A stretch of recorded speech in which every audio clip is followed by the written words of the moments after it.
축하드립니다. 흥민이 형 프리미어리그 9월에 선수가 되시며 이달의 선수상만 4번이나 수상, 무려 램파드 앙리와 어깨를 나란히 하시다니 문득 느끼는 거지만 흥민이 형은 진짜 월클이 확실하신 것 같습니다. 프리미어리그 득점왕까지 하셨던 분인데 새삼스럽게 월클 타령은 흥민이 형이 월클이라는 걸 모르는 사람은 흥민이 형네 아버지뿐이라는 거 몰라? 이젠 손흥정 코치님께서도 인정하실 만큼 월클 중에 월클이라는 말이죠. 솔직히 잠깐 반짝했다가 사라지는 선수야 매년 한두 명씩 나온다지만 흥민이 형처럼 꾸준한 사람이 어디 흔하겠습니까? 하긴 뭐 10년 가까이 정상을 지키고 있는 선수가 흔한 편은 아니지. 지난 시즌 살짝 휘청했던 폼 때문에 에이징 커브를 의심하는 사람들이 많았지만 결국 아나 골절과 탈장 때문이지 않았던가? 부상에서 회복한 이번 시즌 개막과 동시에 우리가 알고 있던 손흥민으로 부활. 이거 이러다가 흥민이 형 한 40살까지 뛰시는 거 아니야? 응정파더가 곁에 계신 한 40살이 뭐야? 50살까지도 가능하지 않겠습니까? 다시 이달의 선수상으로 돌아가보자면 흥민이 형보다 많이 받았던 사람은 기껏해야 6명, 심지어 7번을 수상하며 공동 1위에 올라있는 아구에로 선배는 이미 은퇴했으며 케인 선배는 분데스로 떠나버렸으니 누군가 1위를 탈환한다며 높은 확률로 흥민이 형이지 않겠습니까? 하긴 뭐 5번 이상 수상한 6명은 이미 은퇴했거나 다른 리그에서 뛰고 있으며 마찬가지로 4번을 수상한 사람 중에 현역은 살라와 레시포드, 브루노 페르난데스밖에 없지 않던가? 뭐 바디 선배도 있긴 하지만 현재 2부 리그에서 뛰고 계시며 사실상 은퇴를 코앞에 둔 나이.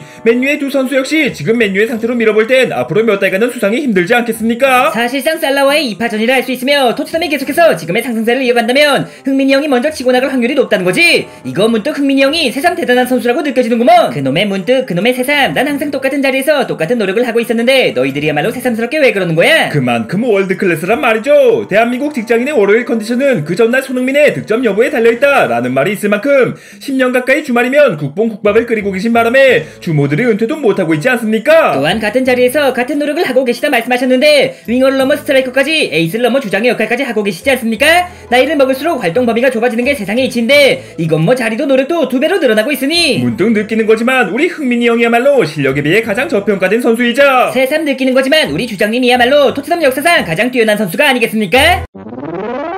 이것들이 단체로 국뽕튜브라도 보고 왔나? 나보다 골도 2배는 많이 넣었고 개인 수상도 2배 가까이 많았던 케인이 멀쩡히 살아있는데 어떻게 내가 토트넘 역사상 최고란 거야? 누구랑 달리 팀에 남아 새로운 역사를 써내려 가고 계신 토트넘의 새로운 본체와 독일로 날라버린 M자 탈모가 비교나 되겠습니까? 그 M자 탈모 녀석이 토트넘 역사상 최다골은 물론 프리미어리그에서 2번째로 많은 골을 넣었다는 건 알고 있겠지. 200골도 넘게 넣으면 뭐합니까? 우승컵은 하나도 못 가져왔는데 그저 조금 있으면 대머리가 벗겨질까봐 몇 년 뒤면 무관으로 은퇴할까 두려워 분데스로 도망간 양반하고 나도 우승컵을 가져오지 못한 건 마찬가지거든. 케인도 나도 아무리 개인 성적이 뛰어났다 해도 결국 우승을 하기 전까진 진정한 올드클래스를 알 수 없으며 이유가 어찌됐든 토트넘을 버렸으며 축구화만 제대로 신어도 우승컵이 들어온다는 뮌헨 내에서의 당연한 우승과 국내 팬들의 원성에도 불구하고 토트넘에 남아 프리미어리그 출범 이후 토트넘의 구단 최초 1부 리그 우승을 견인한다면 무엇이 더 뛰어난 업적이라고 생각하십니까? 가능성은 전자가 훨씬 높겠지만 평가는 후자가 압도적으로 높지 않겠나? 하지만 케인이 우승할 가능성이 90% 이상이라면 내가 우승할 가능성은 30% 될까 말까 할 텐데 흥민이 형께서 처음 프리미어리그에 입성할 당시 득점왕을 차지할 확률이 몇 프로나 되었을까요? 솔직히 말해 득점왕이 뭐야? 두 자릿수 득점에 성공할 확률도 그리 높다고 할 수 없었으니 각각 1%와 10%쯤 되지 않았겠어? 그럼 7년 연속 두 자릿수 득점을 기록한 뒤 토트넘의 새로운 주장이 되어 케인 없는 토트넘을 이끌고 초반이긴 하지만 리그 선두에 올라계실 확률은 몇 프로나 되었을까요? 이미 일어난 일이기 때문에 지금이야 아무렇지 않을 수 있지만 케인이 떠나고 개막을 앞두었을 당시만 해도 거의 0%에 가깝지 않았겠나? 이건 문득 흥민이 형이 새삼 수학에 약하다고